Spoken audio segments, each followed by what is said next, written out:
যেটা বিভৎস চেহারার সেই লোকটিকে দিয়ে করানো হয়েছিল।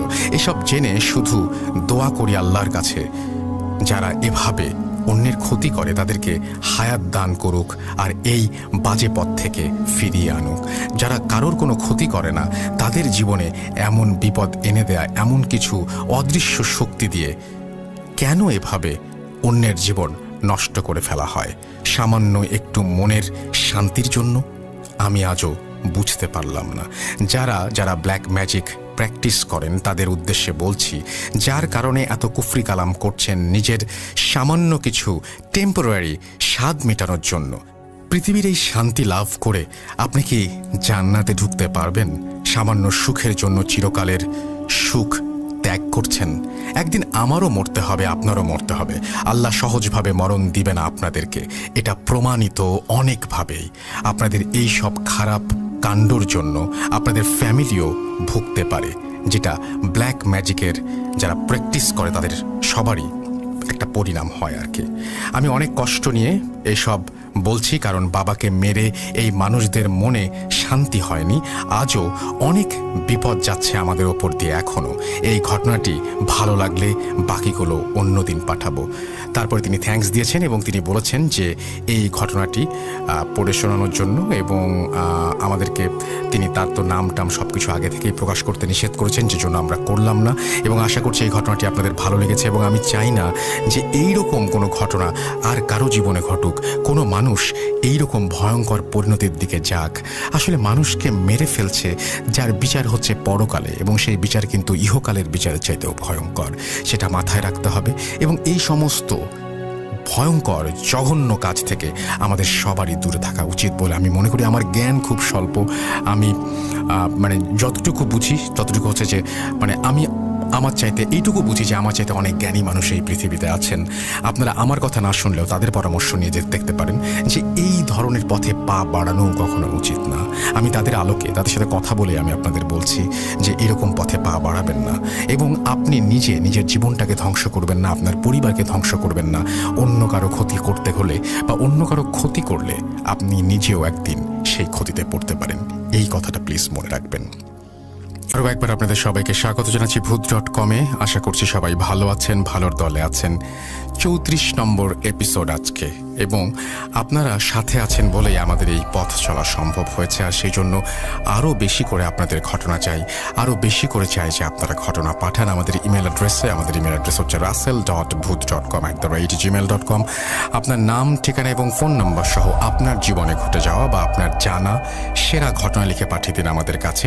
ঘটনার শুরুতে অবশ্যই উল্লেখ করুন যে ঘটনাটি আপনি স্টুডিওতে এসে শেয়ার করতে চান, নাকি আপনি চান আপনার ঘটনা আমরা পড়ে শোনাই।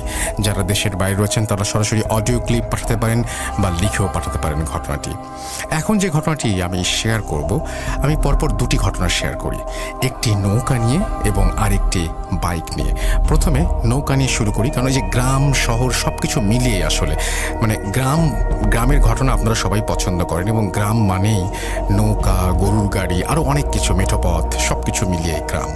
তো আমরা নৌকার ঘটনা দিয়ে আজকে আমাদের লিসেনাররা যে সমস্ত ঘটনা পাঠিয়েছেন সেটা শুরু করি, এবং তারপরে একে একে বাকি ঘটনাগুলো শোনাবো ইনশাল্লাহ। প্রথমে চলে যাচ্ছে একটা নৌকার ঘটনায়, কিন্তু আমরা আমাদের পরবর্তী ঘটনায় নৌকা নিয়ে একটি কাহিনী। চলুন শুনে আসি। স্বাগত জানাচ্ছি ভূত.com-এর প্রত্যেক শ্রোতাদেরকে। স্বাগত জানাচ্ছি সেই সমস্ত মানুষকে যারা ভূত.com-এর প্রতিটি ঘটনা শুনবার জন্য অধীর আগ্রহে অপেক্ষা করছেন। আজ সেই রকমই মুড বদলে দেবার মতো একটি ঘটনা নিয়ে চলে এসেছি আমি, শামীম, আপনাদের মাঝে। আজ থেকে প্রায় 40 বছর আগের কথা। ঘটনাটি খুলনা এলাকার কোনো এক গ্রামের। যাদের সাথে ঘটনাটি ঘটেছিল তাদের ছেলে ঠিক যেভাবে বলেছেন আমাকে, আমি তার মতো করে আপনার সামনে বলবার চেষ্টা করছি। আমার বাবা পোস্ট অফিসে চাকরি করতেন, আমার মা গৃহিণী ছিলেন। আমাদের গ্রাম থেকে বাবার অফিস 20-22 কিলোমিটার দূরে। যাতায়াতের একমাত্র রাস্তা নদীপথ। বাবার ওখানে নতুন পোস্টিং হয়েছিল। কয়েকদিন অফিস করবার পরপরই বাবা গ্রামের বাড়িতে এসে একদিন করে থেকে যেতেন। বাবার মুখে বেশ কয়েকবার শুনেছিলাম তার ওই নতুন কর্মস্থলটা নাকি খুবই সুন্দর পরিবেশ। আমার আর মায়ের মাঝে মাঝে ইচ্ছে জাগতো যে একটু ওই বাবার নতুন অফিসটা থেকে কিছুদিন ঘুরে আসি। দেখে আসি পরিবেশটা কেমন। বাবার কাছে ইচ্ছের কথা জানাতেই তিনি বললেন, ঠিক আছে, আগামী সপ্তাহে তোমাদেরকে নিয়ে যাব। যথারীতি আগামী সপ্তাহে বাবা ফিরে এলেন এবং একদিন থেকে তারপর দিন আমাদেরকে নিয়ে তার নতুন কর্মস্থলের দিকে রওনা দিবেন। কথাবার্তা সব ফাইনাল। একটা কথা বলে রাখি, যত যাই হয়ে যাক, বাবাকে কিন্তু শনিবার সকাল 8টার মধ্যে অফিসে পৌঁছাতেই হয়। তাই বাবা নিয়ম করে শুক্রবার সন্ধ্যা বা রাতের ভেতরেই তার সার্ভিস কোয়ার্টারে উপস্থিত হয়ে যেতেন। আমরা সেদিন বিকালের একটু আগেই, মানে মোটামুটি দুপুরের খাওয়া দাওয়া করে যাত্রা শুরু করি। আমরা যেদিন যাত্রা করি সেদিনও ছিল শুক্রবার। সবকিছু গুছিয়ে টুছিয়ে আমাদের গ্রামের বাড়ি থেকে বেরোতে বিকালটা পার হয়ে গিয়েছিল। আমাদের গ্রাম থেকে নৌকার ঘাট মাত্র 1.5 কিলোমিটার। আমি, বাবা ও মা হাঁটতে হাঁটতে ঘাটে পৌঁছালাম। সম্ভাবনা ছিল সন্ধ্যার অন্ধকার নামার আগেই নৌকাতে উঠে পড়ব, কিন্তু ঘাটে যেয়ে দেখলাম কোনো নৌকা নেই সেখানে। অনেকক্ষণ চুপচাপ বসে রইলাম নৌকার অপেক্ষায়। কোনো মানুষও নেই, কোনো নৌকাও নেই, কোনো কিছুরই দেখা নেই।